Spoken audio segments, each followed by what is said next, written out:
Nasabat ng 2nd Provincial Mobile Force Company Lanao del Norte, katuwang ang 51st Company at 5th Mechanized Battalion Armored Division ang tinatayang 1.12 million pesos na halaga ng hinihinalang smuggled na sigarilyo sa isinagawang checkpoint operation sa Purok 1, Barangay Butadon, Kapatagan, Lanao del Norte, gabi ng Mayo 17 taong kasalukuyan. Pinahinto sa isang checkpoint ang isang itim na Toyota Innova dahil sa hindi pagsusuot ng seatbelt ng driver.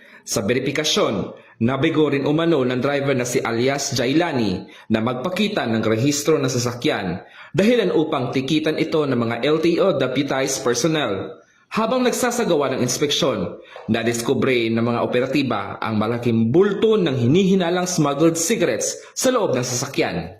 Nakumpiska sa operasyon ang 15 master cases ng New Berlin cigarettes, 5 master cases ng Modern cigarettes at 8 cellophane packs ng Ford cigarettes na umaabot sa kabuuang 1,400 rims na may tinatayang 1.12 million pesos. Dinala ang driver sa Kapatagan Municipal Police Station para sa dokumentasyon habang nasa kustudiya ng 2nd Provincial Mobile Force Company ang mga nakumpiskang sigarilyo at sasakyan bago i-turn over sa Bureau of Customs para sa kaukulang disposisyon.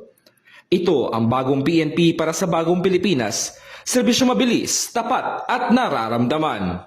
Dito sa Lanao del Norte Police Official Office, ako yung PNN Correspondent, Patrolman Kim Luna, alagad na batas, tagataguyod ng Balitang Pulis.